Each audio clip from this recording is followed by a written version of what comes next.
বন্ধুসকল, আজি আমাৰ সোণালী মুৰ্গীৰ পোৱালিকেইটা 6 দিনমান কমপ্লিট হ'ল। এতিয়া আমি ভেকচিন এটা দিম, ৰাণীখেত ভেকচিন বুলি কয়। সেইটো আজি ভেকচিনটো আনিছোঁ, কিন্তু মই দুখিত ভেকচিনটো কেনেকৈ মিলাই সেইটো ভিডিঅ'টো মই ৰেকৰ্ড কৰিব পৰা নাই। কাৰণ মই যিজন মানুহক দিছিলোঁ ৰেকৰ্ড কৰি, তেওঁ পাহৰিলে সেইটো ৰেকৰ্ড কৰিবলৈ।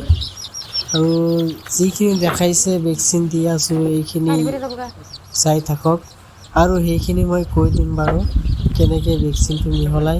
প্ৰথমে আপুনি ভেকচিনৰ দোকানত যাব, ভেকচিনৰ দোকানত গৈ ভেকচিন চাব। দোকানীয়ে ফ্ৰিজৰ পৰা ভেকচিনটো ওলাই দিব। তাত আপুনি বৰফৰ নিচিনা একদম ঠাণ্ডা পানীত লৈ আহিব, নহ'লে আপুনি অলপমান বৰফ কিনি বৰফত কৰি লৈ আহিব ভেকচিনটো।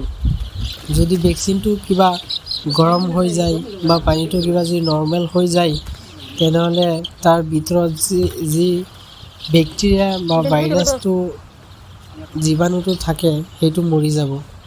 যিটো নেকি বেমাৰৰ বিৰুদ্ধে যুদ্ধ কৰিব, সেইটো মৰি যাব। সেইটো এনিটাইম ঠাণ্ডাত থাকিব লাগে। তো সেইটো আনি আপোনালোকে ৰাতি পোৱালিক দিব, গৰমত এই বস্তুটো দিব নোৱাৰিব।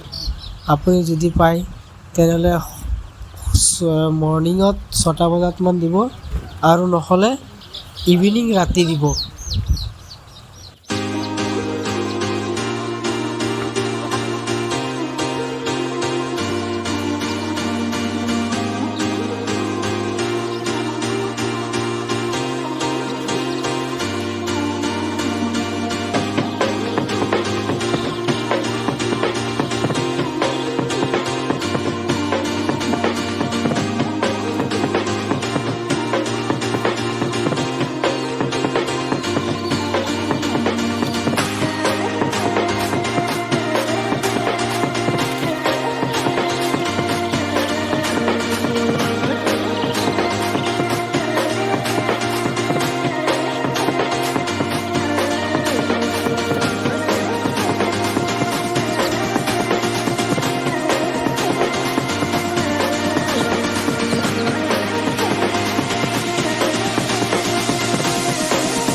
ভিডিঅ' দিন